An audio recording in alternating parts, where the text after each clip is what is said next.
Halo, kali ini kita akan membahas kiat-kiat dalam menentukan pilihan rumah idaman Anda. Check this out. Yang pertama, hal paling mendasar adalah pastikan akses di depan rumah impian Anda dapat dilalui mobil berpapasan atau minimal 5-6 meter. Yang kedua, pastikan garasi yang Anda miliki cukup untuk lebih dari satu mobil, karena jika ada tamu tidak mengganggu lingkungan. Sekarang kita lihat kebutuhan mendasar lainnya.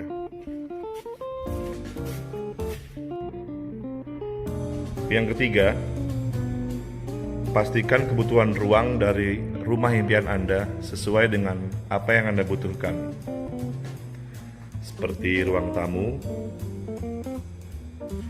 dapur, halaman belakang, kamar mandi, dan juga kamar tidur.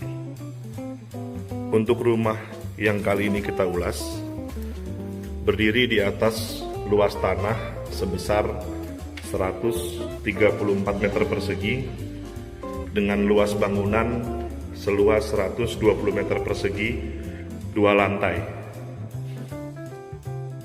Rumah ini memiliki 3 kamar tidur, 3 kamar mandi, 1 ruang tamu, garasi, dan dapur. Berikut merupakan kamar-kamar di lantai 2. Ini merupakan kamar di lantai 2 yang memiliki akses balkon. Pada ruangan ini dapat kita manfaatkan sebagai ruang keluarga, di mana kita dapat menempatkan TV di area ini, area yang saya tunjuk ini. Dengan memiliki pencahayaan yang baik, dapat langsung melihat ke lingkungan sekitar. Jika ini dibuka, akses udaranya, wah, ini akses udaranya sangat nyaman. Jadi ruangan itu tidak pengap ya. Udara yang masuk cukup, cahaya yang masuk cukup, merupakan salah satu kriteria bangunan sehat. Rumah ini berada di lingkungan yang cukup padat, di mana di sekitarnya berdiri berbagai macam mini cluster dengan tipe-tipe rumah yang hampir sama. Kita bisa lihat lingkungan sekitarnya cukup padat ya. Di sebelahnya ini juga ada klaster kecil yang ukuran tanah dan rumahnya sedikit lebih kecil. Kemudian ini garasinya, jika kita lihat dari atas, dapat diperluas sampai area pohon ini. Jadi kurang lebih bisa masuk 2 mobil besar. Berikut kamar utamanya ada di lantai bawah dengan ukuran sedang 3x3,5 dan memiliki kamar mandi sendiri, kamar mandi dalam. Biasanya kamar bawah ini untuk orang tua dan kamar atas dipilih untuk anak-anaknya. Dan selanjutnya merupakan halaman dari rumah tersebut, halaman belakang, di mana di sini masih memiliki area sekitar 2 kali panjang muka bangunan, 2 kali 12 meter. Di sini merupakan ruang pompa, tangga treatment menuju tandon.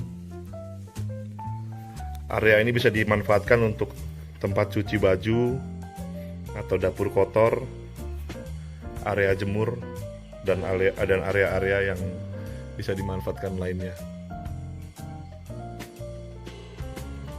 Sementara area ini langsung tembus ke area garasi, langsung ke muka bangunan. Jadi setelah kita memastikan kebutuhan ruang kita, memastikan keinginan kebutuhan ruang, Misalkan saya ingin kamar jumlah berapa, saya butuh kamar jumlah berapa, saya ingin kamar atau ruangan peruntukannya apa. Selanjutnya, yang perlu kita perhatikan dan tidak kalah penting adalah kualitas bangunan itu tersebut. Mari kita ulas kiat-kiat dasar menilai kualitas pada bangunan hunian. Kita mulai dari hal yang paling umum, jendela. Di bangunan ini menggunakan jendela aluminium dengan merek Alexindo. Tujuannya adalah meminimalisir treatment dan perawatan, karena jendela aluminium ini cenderung lebih awet dan tahan terhadap cuaca dan rayap. Kemudian yang penting lainnya, kualitas dari pintu. Di bangunan ini pintu yang kita pakai merupakan jati yang cukup baik, jati kering dengan tinggi 2,4 meter. Kusen dan daun pintunya menggunakan jati dengan finishing water base. Bisa dilihat di sini terlihat kokoh, tidak mengayun pintunya. Semua ruangan memakai pintu dengan kualitas yang sama. Kemudian hal penting lainnya adalah lantai, di mana untuk bangunan modern saat ini cenderung menggunakan lantai ukuran 60 x 60 atau orang biasa sebut itu granit, agar tampak ruangan lebih luas dan tampak lebih mewah. Hal penting berikutnya adalah daya listrik. Di bangunan ini listrik menggunakan daya 3500 watt.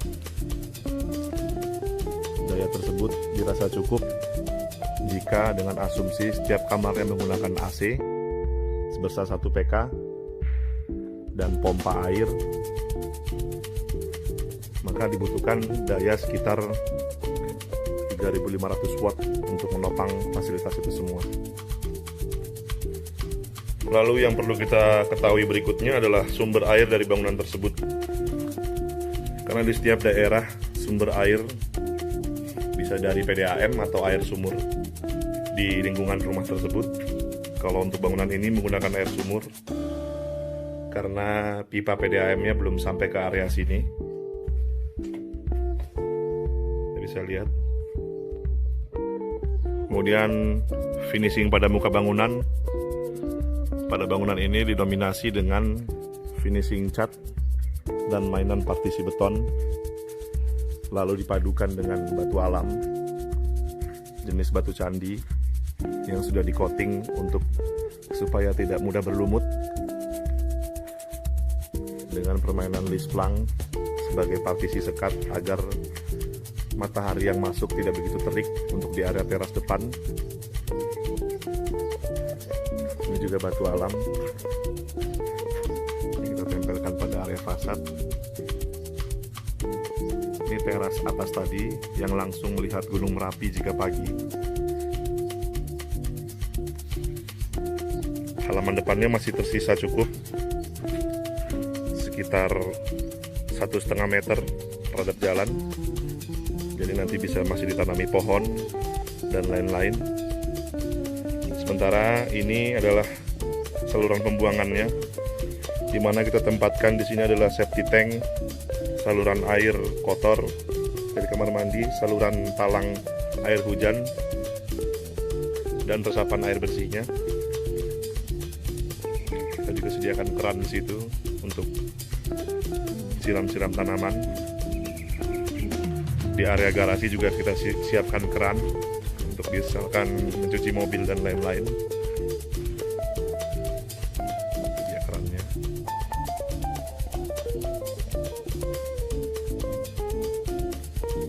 Seperti pada bangunan yang kita bahas ini, lingkungannya adalah mini cluster atau klaster hunian yang terdiri dari jumlah unit rumah yang tidak terlalu banyak. Ini hanya terdiri dari 3 rumah yang sudah terbangun, dan di sana rencananya akan dibangun 2 rumah lagi. Jadi total mungkin ada sekitar 5 rumah. Dengan akses jalan yang papasan bisa kita lihat. Ini mobil parkir masih bisa cukup 1 mobil lagi jalan. Jadi kalau ada tamu pun tidak begitu mengganggu akses. Lebar muka jalannya sekitar 5 meter. Ya, jadi poin-poin tersebut yang sudah kami jelaskan tadi adalah poin-poin mendasar kiat-kiat kita mencari rumah impian. Pada dasarnya adalah kebutuhan, seberapa butuh Anda dan keluarga, lalu kita bisa sinkronkan kebutuhan tersebut terhadap keinginan. Setelah kebutuhan dan keinginan diselaraskan, lalu kita berujung kepada solusi, yaitu kemampuan. Jadi jika sudah kebutuhan sudah ditetapkan, keinginan sudah ditetapkan, kemampuan sudah ditetapkan, jangan ragu untuk berinvestasi terhadap rumah impian Anda. Karena rumah masuk dalam kategori kebutuhan primer ya. Semua orang memimpikan memiliki rumah. Pilihlah dengan bijak, dengan cerdas, cermat, memikirkan hal-hal yang kita bahas tadi, dan juga memikirkan nilai investasinya untuk ke depan bagaimana. Untuk menentukan nilai investasi sebuah properti, kita akan bahas di video lainnya. See you! Terima kasih sudah menonton. Jangan lupa subscribe.